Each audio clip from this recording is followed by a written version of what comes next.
I just wanted to go over a little information on this Nitro boat on the livewell pumps. This is a 2010 Nitro Z8, and I've got a couple of livewell pumps that weren't working. And I didn't really see any information online as far as to where the pumps were at, so I just wanted to show you. There's a battery tray that sits down here in the bottom that you have to remove your batteries, the starting battery and the trolling motor batteries. And then there's 6 screws that hold that plate down. And once you pull that plate up, then you can get access to where the bilge pump is and the bottom 2 livewell pumps that'll pump into your livewell. And then there's a black plastic panel that covers this area where your livewells are. And you've got some additional livewell pumps. You've got the pump out pump and the recirculation pump. And I've got a couple of pumps that weren't working. And then so basically I just checked power and ground to make sure that I was getting it to the pumps. This one is burnout. And then I've got another one that's making quite a bit of noise. So I'm gonna go ahead and get it changed out. Now these are a cartridge style where they'll basically go down into the housing and turn and lock in there. So it's a pretty simple change out. I am gonna have to wire on some new plugs to go with the factory connection, just use some butt connectors. I was able to get some replacement pumps that were made to fit this. And then so basically I just gotta get them wired up and installed. And then I've gotta put the battery tray, the cover plate, and everything back together. But hopefully this will help somebody out there. I didn't really see any information on these Nitro boats as far as the pumps and where they were located. And so that's where they're at. So now I need to remove the factory connector and put it on the replacement pump. So we're just gonna cut the wires like so, and then trim off some of the insulation, trim the wires back, and I like to give the wires a little bit of a twist. And then we're gonna crimp it like so. And these are heat shrink waterproof connectors. And these actually have a little piece of solder in there. So when you heat them up, that solder melts and it gives you that really good connection. And so now just need to get them installed here on the new pump. We'll get this old pump out of the way. Give the wires a little bit of a twist. Looks like these have a little bit of solder on them.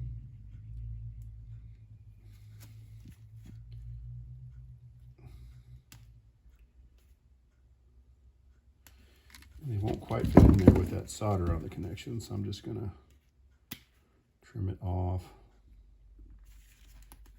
and give it a twist.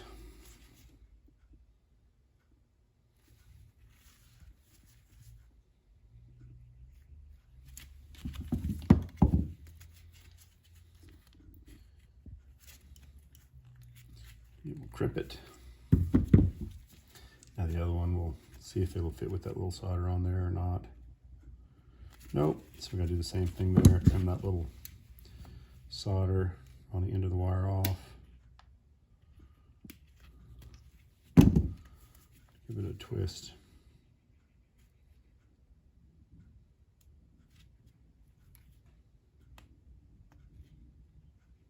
All right. And crimp it.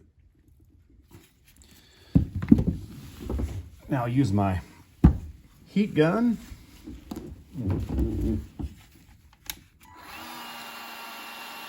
Which I've really been enjoying this cordless heat gun for heating up these connectors. Can get them hot without using a flame.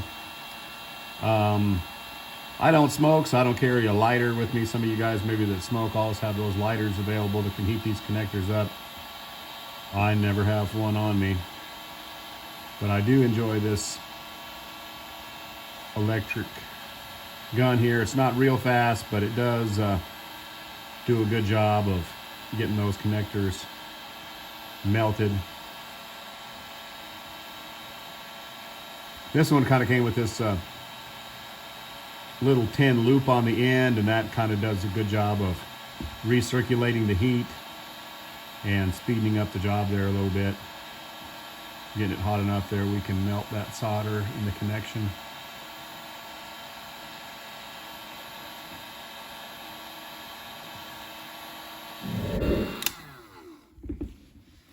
All right, so now we've got a good waterproof connector with solder there melted, and it's hooked up to the factory connector. And so now we need to get that pump installed. And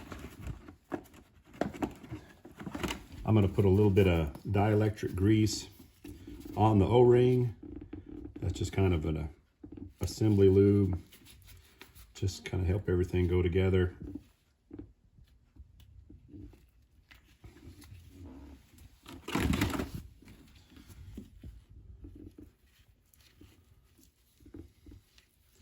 Because we want this to seal good, because this is the only thing between the lake water and your boat.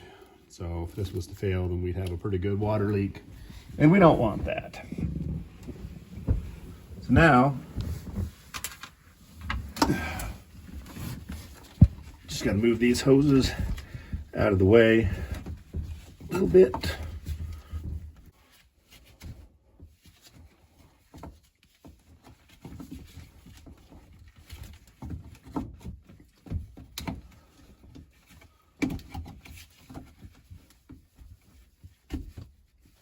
All right.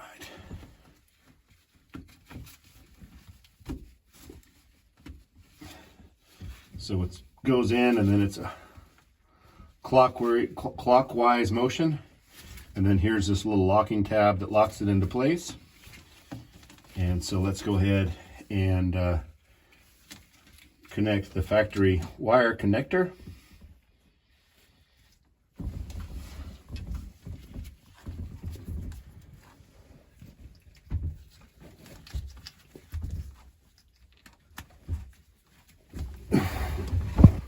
All right, and then we'll give it a test.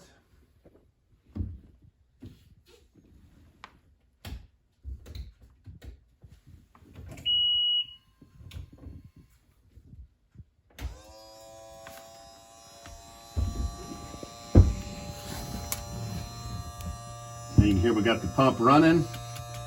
It's making a good noise that we like. And so the installation is all done on that pump. And so now we've got one more pump to put in.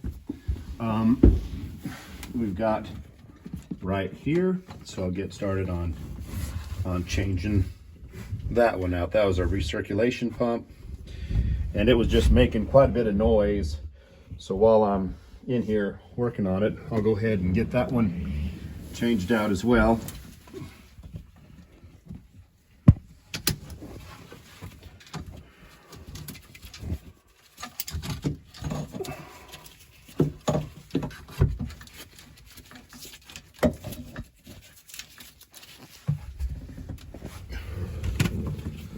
Let's see, it was making noise when it was in the housing. So let's go ahead and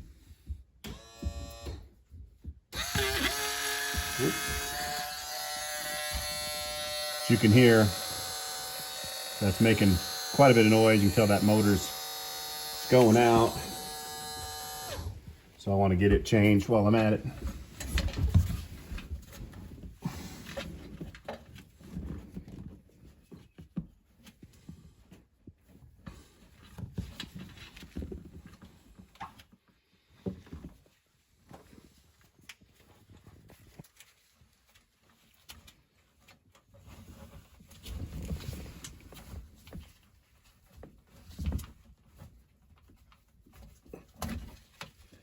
Ooh.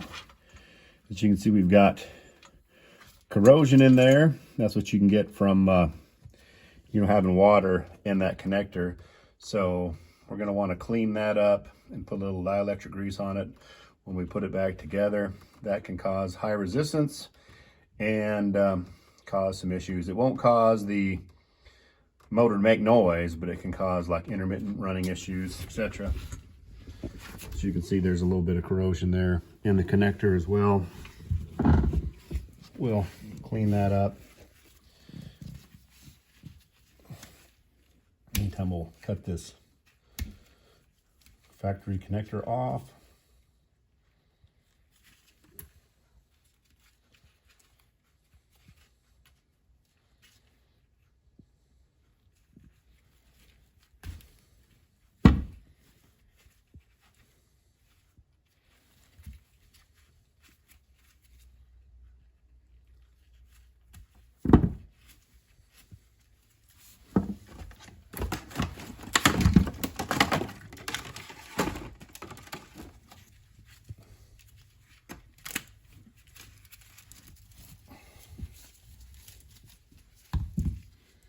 Now we just need to trim back these wires a little bit. We'll go ahead and cut that solder off because we know that's not going to fit our connectors. Trim back the insulation.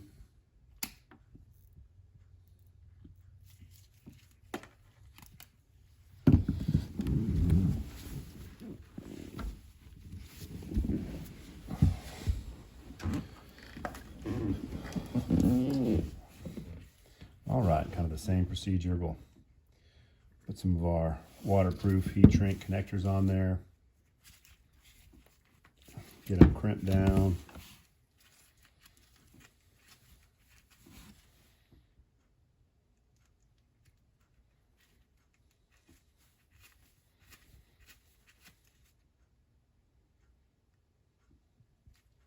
I find it always good to give these wires a twist, and then even when I put the connector on, kind of give it like a twisting motion sometimes to get it in there, and that seems to help. If you don't do that, then the wires can kind of go different directions, and you're struggling with getting the wire installed in that connector.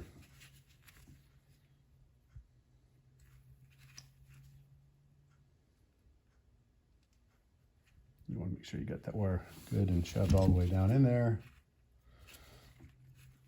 All right, and a good thing to do is make sure you got a good crimp is give it a little bit of a tug test. Make sure that wire stays in there.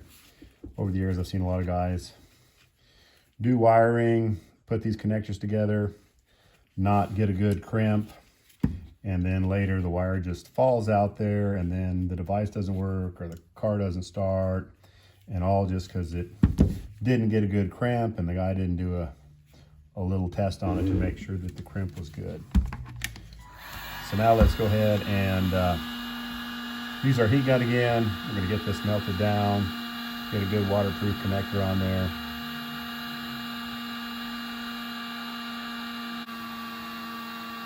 Now this is one of those little things where you can just put a regular connector in there and it'll work for a while, then eventually you'll get that corrosion in there. It'll stop working and you'll have to go through, troubleshoot the circuit, and cut those old butt connectors out of there that have the corrosion, rewire it.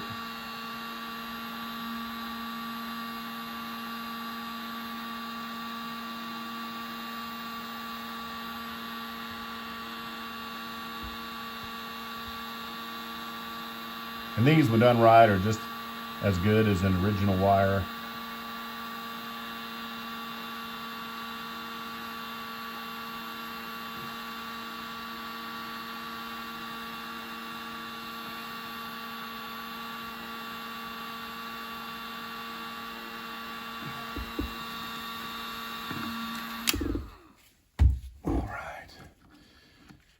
And so for that, I've got a little electrical contact cleaner that I'm going to use on that corroded ends.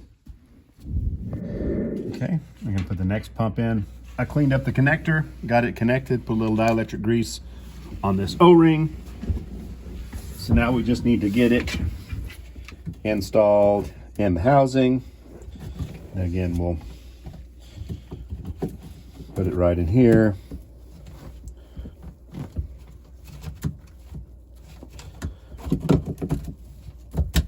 Give it a twist. And there it is. Now we've got the livewell pumps, the new ones installed. So now I just need to go back, use some zip ties, zip tie these wires back up, get them secured, and then put this plastic black cover on. It's just held on with some screws, and then there's a battery tray that is just held on with some screws that covers this back area. Get that put back on, put the batteries back in it, and we're ready to go test it out on the lake. So hopefully this video helps you out, and if it does, please like and subscribe. Thanks for watching.